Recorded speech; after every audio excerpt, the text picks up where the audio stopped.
तो देखिए मैंने मार्किंग कर ली है। अब मैं आपको बताऊंगी कि किस तरह से मैंने इस पैंट की, फॉर्मल पैंट की मार्किंग की है। तो हमें सबसे पहले क्या करना है, डबल फोल्ड में बिछा लेना है हमारे फैब्रिक को। फिर हमें ऊपर से लेंथ लेनी है, जितनी भी हमारी लेंथ है उससे 1/2 इंच कम करेंगे और लेंथ ले लेंगे। वहाँ पे एक निशान लगा देंगे और नीचे फिर 3 इंच लेंगे हम फोल्ड के लिए। ये हम 2.5 इंच भी रख सकते हैं, 3 इंच भी रख सकते हैं। फिर हमें लेना है हमारे आसन का साइज। आसन का साइज कैसे लेंगे, आसन का साइज हम निकालेंगे, हम लेंगे हमारी हिप का 4th पार्ट।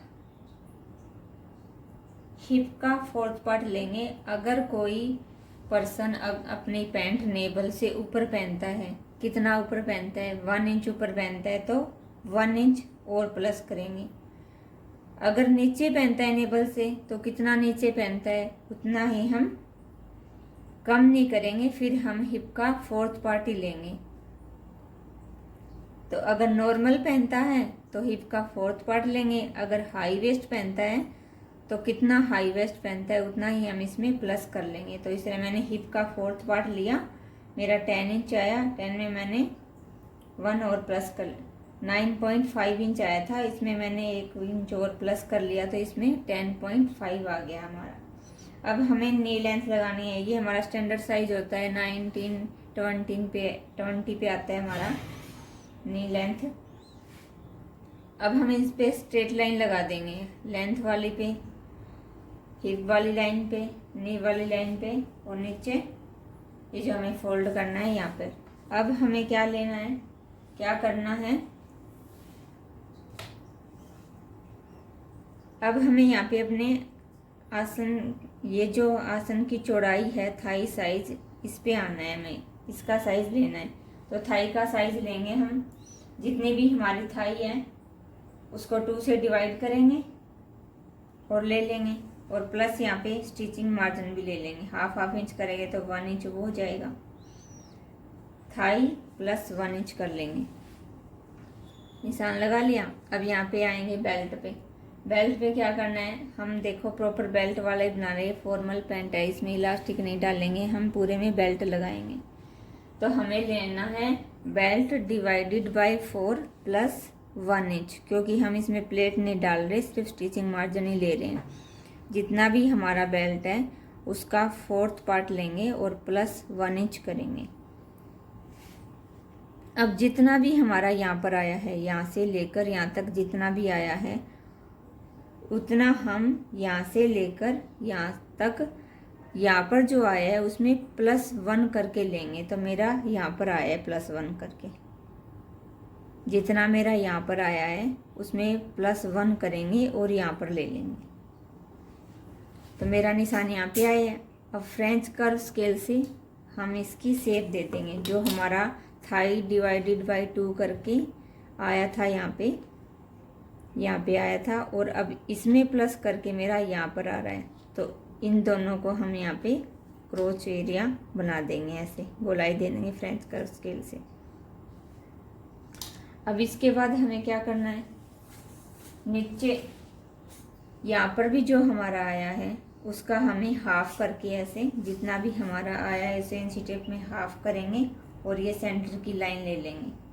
अब यहाँ पे मेजर करेंगे कि यहाँ से हमारा यहाँ इधर कन्नी की तरफ कितना आ रहा है। जितना भी हमारा आ रहा है यहाँ पे मेजरमेंट उतना ही हम यहाँ पर लेंगे और यहाँ पर लेंगे।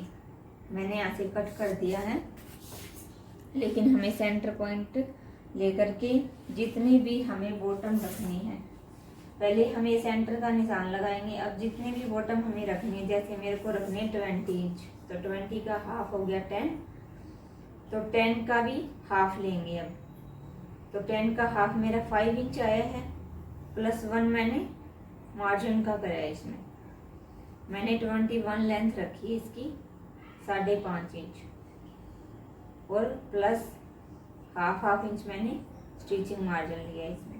तो इस तरह से हम बॉटम लेंगे। अब हम यहाँ पर ये वाला स्केल लेंगे, लेग कर्व स्केल, इसकी बाहर वाली जो शेप है इससे मिलाएंगे ऐसे। जहाँ पर भी हमारा स्टिचिंग मार्जिन लेकर निशान आया है उसको बार वाली साइड से ऐसे मिला देंगे सीधा बॉटम तक। फिर हम इसकी डायरेक्शन चेंज करेंगे, इसको पलट के यहाँ पे इधर लेके आएंगे। जो भी निशान हमारा यहाँ आया है वो हम यहाँ से और यहाँ जहाँ पर हमारा बॉटम का निशान आया है स्टिचिंग मार्जिन लेकर, उसमें हम इस तरह से शेप दे देंगे इसको। देखो मेरे इसी शेप में कटा हुआ है यहाँ पे, इस तरह से हमें शेप देनी है। लेकर उसके अंदर वाली साइड नहीं लेनी है, हमें बाहर वाली साइड लेनी है। ये तो हो गया हमारा फ्रंट पार्ट। फिर इसकी कटिंग कर देनी है। अब हमारा हो गया बैक पार्ट। बैक पार्ट में जहाँ पर भी हमारा ये आया है इससे हम 2 इंच ऊपर लेंगे और यहाँ से लेंगे 2.5 यहाँ से लेंगे। और जो निशान हमारा ये आया था यहाँ से इसमें +1 करके, उससे हम कई बार पजल हो जाते हैं कि हम कहाँ से ये सीधी लाइन लगाएं, यहाँ से कितना लें, यहाँ से 0.5 लिया तो यहाँ से कहाँ से 2.5 लें। तो जो लाइन हमारी यहाँ से सीधी यहाँ पर आकर के मिली है वहीं से हमें 2.5 यहाँ से भी ले लेना है। ठीक है, जहाँ पर भी आए वहाँ पर निशान लगा देना है। मैंने थोड़ा सा कम लिया है, यहाँ पे मैंने यहाँ पे 2 इंच ही लिया है क्योंकि मेरी थाई हैवी नहीं है, तो हम कम भी कर सकते हैं। अगर किसी की थाई ज़्यादा हैवी है तो 2.5 से हम 3 इंच भी ले सकते हैं यहाँ पे। फिर उससे आगे हमें 2 इंच एक्स्ट्रा लेना है बैक पार्ट में। जैसे मेरा निशान यहाँ पे 2 इंच पे आया था, फिर उससे आगे मैंने 2 इंच और लेना है। इस तरह से लेंगे यहाँ से 2.5 ये जहाँ पर भी निशान आया है हमारा उससे 2.2 इंच आगे यहाँ से लेंगे और नीचे से लेंगे 1.5 या 1 इंच। ज़्यादा से ज़्यादा हम देखो 2 इंच भी नहीं लेंगे, 1.5 से ज़्यादा लेंगे नहीं फॉर्मल पैंट में। अब हमें उसी तरह लेग कर्व स्केल से यहाँ से और वहाँ तक इसको शेप दे देनी है। और यहाँ से शेप हम ऐसे सीधा नहीं देंगे, बैक पार्ट में ऐसे इंची टेप से या फिर स्ट्रेट स्केल से नहीं देंगे। यहाँ पर शेप देंगे हम लेग कर्व स्केल से। देखिए इस तरह से, ये जो इसका अंदर वाली साइड है उस स्केल से इस तरह से हम शेप देंगे इसमें, तो हमारी पीछे झोल भी नहीं आएगा, असल में अच्छे से शेप आएगी प्रॉपर।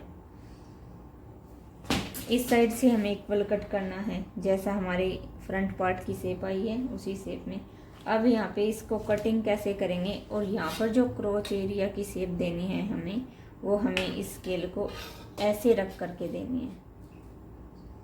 स्केल को ऐसे नहीं रखना है, यहाँ पे ऐसे रख करके देनी है, ताकि जब हमारा ये जॉइंट हो तो ये पार्ट हमारा ऊपर ना रहे, बिल्कुल इक्वल आ जाए ये इसके बराबर। इसलिए हमें यहाँ से इस तरह से शेप देनी होती है यहाँ से। और नीचे बॉटम की कैसे देंगे, देखो हम जहाँ पर भी हमारी फोल्ड वाली लाइन है, इस फोल्ड वाली लाइन को इस तरह अंदर फोल्ड करेंगे और फिर उसी के अकॉर्डिंग यहाँ पे शेप देंगे। क्योंकि हमारी यहाँ से ज़्यादा चौड़ा है और यहाँ से थोड़ा कम चौड़ा है, तो उसी हिसाब से हमारी नीचे वाली पार्ट की फिटिंग आनी चाहिए। क्योंकि हम स्टिचिंग करेंगे, इसको फोल्ड करेंगे तो हमारा इसके बराबर ही आना चाहिए, इसलिए फोल्ड करके ही हमें कटिंग करनी है इसकी। तो इस तरह से हमारी फॉर्मल पैंट की कटिंग हो जाएगी। बिल्कुल आसान है। आई होप आपको अच्छे से समझ आया होगा। Thank you.